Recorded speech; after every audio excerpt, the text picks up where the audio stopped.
is the income of a real estate investment trust like a lamb korma? Because the form it takes on the way out is the same as the form it took on the way in. Good evening, Hammersmith Apollo. I'm John Barnett, and could I have a whoop from all the chartered tax advisors in the house? Tax is a great source of comedy because our tax system itself is a bit of a joke. Take our rules on non-doms, for instance.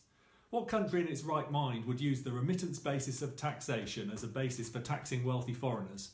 After all, what does the remittance basis do, apart from say to wealthy foreigners, please come to our country and please leave your money behind?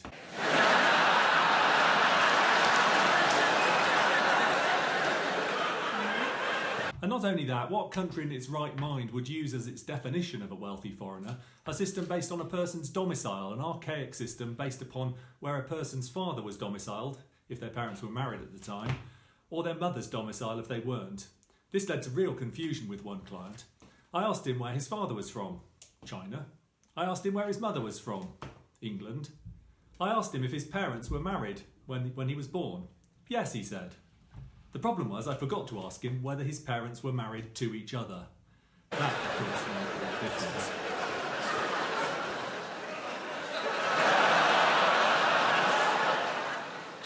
Marriage can be a good thing or a bad thing in the tax system, of course. For inheritance tax, it's usually a pretty good idea to be married.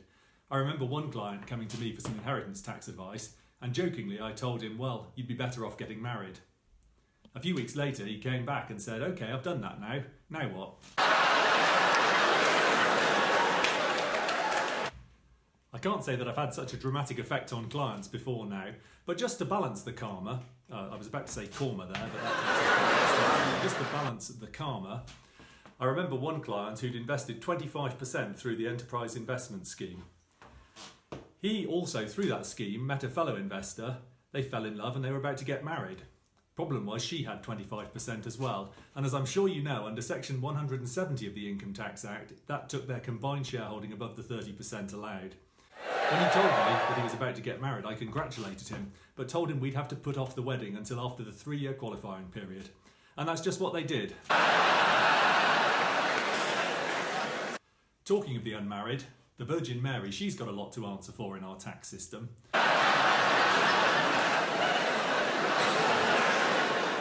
Now, we all know that Jesus was born on the 25th of December, and Mary's pregnancy, being immaculate and all that, must have meant that she got pregnant on the 25th of March, the date the angel Gabriel tipped up to say hello to her.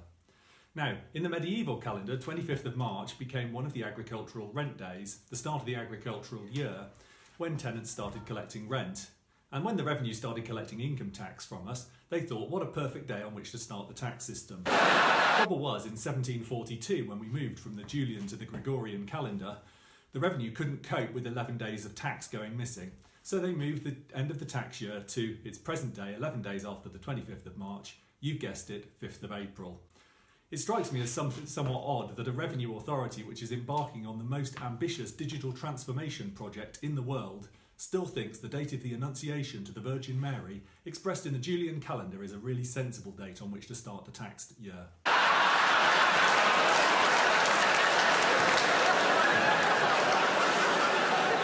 Talking of 6th of April, I got married on the 7th of April, the day after the start of the tax year, and indeed the day after the married couples allowance was abolished.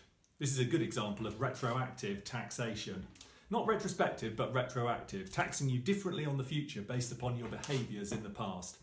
Of course, had I known that the married couples allowance was going to be abolished and that I was going to be £1.43 a week worse off, well, who knows whether I'd have got married or not, but by then it was a bit too late. You can take this retroactivity thing too far, of course. I remember one client in relation to the GAR had a really good defence. As you probably know, if any of the steps in the tax scheme took place before 23rd of June 2013, then the GAR doesn't apply to you. One client pointed out that if he'd never been born, he'd never have done the tax planning, so clearly one of the steps in the tax planning was him being born. As that was before the 23rd of June, the GAR shouldn't apply. Well, good luck to him on that one.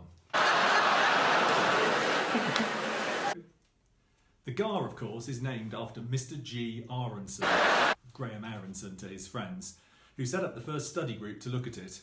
And when in 2013 the politicians were getting fed up with all the tax avoidance they perceived as out there, there was a ready-made solution ready for them. It's an example of the politician's syllogism.